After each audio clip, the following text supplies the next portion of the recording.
New ഇയറിന്റെ കുറച്ച് വിശേഷങ്ങളാട്ടോ. 4 വർഷമായി നമ്മൾ യു എയിൽ വന്നിട്ട്. അപ്പൊ 4 വർഷമായിട്ട് നമ്മൾ എവിടെയൊക്കെ ഫയർ വർക്ക് കാണാൻ വേണ്ടി പോവാറുണ്ട് കേട്ടോ. കഴിഞ്ഞ വർഷം നമ്മൾ പോയപ്പോൾ ലൈക്ക് ആകെ 3 മാസമായിട്ടുള്ളൂ കേട്ടോ ഉണ്ടായത്. ഇപ്രാവശ്യം അവന് 1 വയസ്സ് 3 മാസമായി. അപ്പൊ നമ്മളിപ്പോ പോണത് ദുബായ് ഫ്രെയിമിലേക്കാട്ടോ. അവിടെ തന്നെ കഴിഞ്ഞ വർഷം പോയത്. അപ്പൊ ഇക്കുറി അവിടെ തന്നെ പോണു. കുറച്ച് സമയം കഴിഞ്ഞേക്കിനെ അവന് ഉറങ്ങിപ്പോയിട്ടോ. പിന്നെ അവനെ വിളിച്ചോണ്ടാനൊന്നും നിന്നില്ല കേട്ടോ. ആ സമയമാകുമ്പോൾ വിളിക്കാന്ന് വിചാരിച്ചു. നമ്മൾ വീട്ടിൽ നിന്ന് ഇറങ്ങിയ തന്നെ ഒരു 11:30 സമയത്താട്ടോ. ഈ ടൈമിൽ പോയി കഴിഞ്ഞാൽ നമുക്ക് കറക്റ്റ് റോഡ് ബ്ലോക്ക് ആവും. അപ്പൊ ആ സമയത്ത് നമുക്ക് ബുർജ് ഖലീഫ ഉണ്ടോ നേരെ കാണുന്നത്. അതിന്റെയും ഫ്രെയിമിന്റെ സെന്ററിൽ നിന്നിട്ട് രണ്ടിന്റെ വ്യൂ നമുക്ക് കിട്ടും. അതുകൊണ്ടാണ് നമ്മൾ ഈ ടൈമിൽ തന്നെ ഇറങ്ങുന്നത്. ആദ്യം നമ്മൾ റാസ് ഗെയിമിൽ പോകണമെന്ന് വിചാരിച്ചിട്ടുണ്ട്. പിന്നെ ഇവനെ കൊണ്ട് കൂടുതൽ ടൈമൊന്നും നിൽക്കാൻ പറ്റാത്തതുകൊണ്ടാട്ടോ നമ്മൾ ഇതന്നെ ചൂസ് ചെയ്ത്. ഇതാകുമ്പോൾ എന്തായാലും ഈ സമയത്ത് ഇറങ്ങിയാൽ മതി. അപ്പൊ എന്തായാലും റോഡ് ബ്ലോക്ക് ആവുമെന്ന് മുൻകൂട്ടി അറിയാം. അതുകൊണ്ട് തന്നെ നമുക്ക് ഇങ്ങോട്ട് പോരാന്ന് വിചാരിച്ചിട്ടോ. ലായി ഉറക്കത്തുനിന്ന് എണീറ്റുകൊണ്ട് തന്നെ അവനക്ക് ആ ഒരു ഉറക്കിന്റെ ആ ഒരു ഇത് വിട്ടിട്ടില്ല കേട്ടോ. അപ്പോൾ പല കോലത്തിലും അവന് ഉണർത്താൻ വേണ്ടി ശ്രമിക്കുന്നുണ്ട്.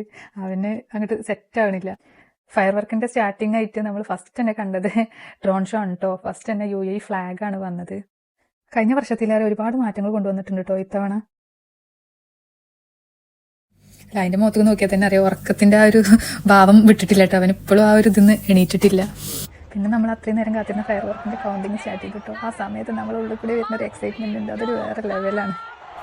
പിന്നെ കണ്ടത് എന്താ പറയാ ഒരു വിസ്മയ കാഴ്ച തന്നെ കേട്ടോ. ലൈഫിൽ എന്തായാലും നിങ്ങൾ ഇങ്ങനെ ഒന്ന് എക്സ്പീരിയൻസ് ചെയ്യുന്നേ വേണം.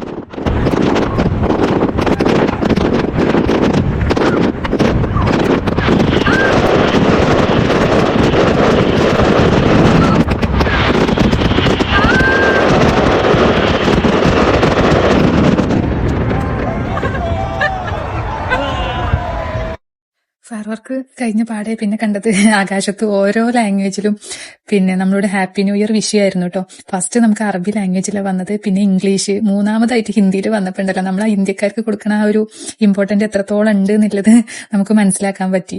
പിന്നെ ചൈനയിലുണ്ട്, പിന്നെ ഫിലിപ്പീനോ വേറെ ഏതൊക്കെ രാജ്യങ്ങളുണ്ട് എനിക്കൊന്നും മനസ്സിലായിട്ടില്ല. പല രാജ്യങ്ങളിലും വിഷ് ചെയ്യുന്നുണ്ട് ന്യൂ ഇയറിന്റെ. ഒരു 10-15 മിനിറ്റിന്റെ ഫയർ വർക്ക് ആണെന്നുണ്ടെങ്കിലും നമുക്ക് കിട്ടുന്ന ഒരു ഗൂസ് ബംസ് കാര്യങ്ങൾ നമ്മളെ മനസ്സിൽ കിടന്നുവിടുന്ന ഒരു എക്സൈറ്റ്മെന്റ് എന്നൊക്കെ പറഞ്ഞറിയിക്കാൻ പറ്റൂല. അത്രത്തോളം ഫീലിങ്സ് ആട്ടോ. നിങ്ങൾ എന്തായാലും ലൈഫിൽ ഒരു പ്രാവശ്യമെങ്കിലും നിങ്ങളൊരു ന്യൂ ഇയർ ഫയർ വർക്ക് കാണാൻ എന്തായാലും പോകണം. അപ്പോൾ പോയ ആൾക്കാർക്ക് മാത്രമേ പറഞ്ഞാൽ മനസ്സിലാവുള്ളൂ. എനിക്ക് അത്ര ഇഷ്ടമാട്ടോ ഈ ന്യൂ ഇയറിന് ഫയർ വർക്ക് കാണാൻ പോവാന്ന് പറഞ്ഞ്. കണ്ടില്ലേ ഓരോ ലാംഗ്വേജിലും നമുക്ക് ഇങ്ങനെ വിഷിങ് കിട്ടിക്കൊണ്ടിരിക്കുകയാണ്. അതാണ് നമുക്ക് ഈ ഒരു കൺട്രി തരുന്ന ഇമ്പോർട്ടൻസ് എന്ന് പറഞ്ഞാൽ എല്ലാ രാജ്യക്കാർക്കും ഒരേ പ്രാധാന്യം കേട്ടോ കൊടുക്കണത്.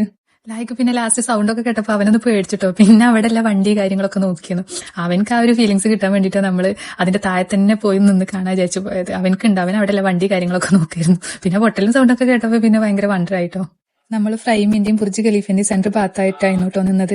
അതുകൊണ്ട് തന്നെ രണ്ടും നല്ല വ്യൂ കാര്യങ്ങളൊക്കെ നമുക്ക് കിട്ടിയിരുന്നു. റോഡൊക്കെ ഭയങ്കര ഫ്രഷ് ആയിരുന്നു. പിന്നെ നമ്മൾ തിരിച്ചു പോന്നു.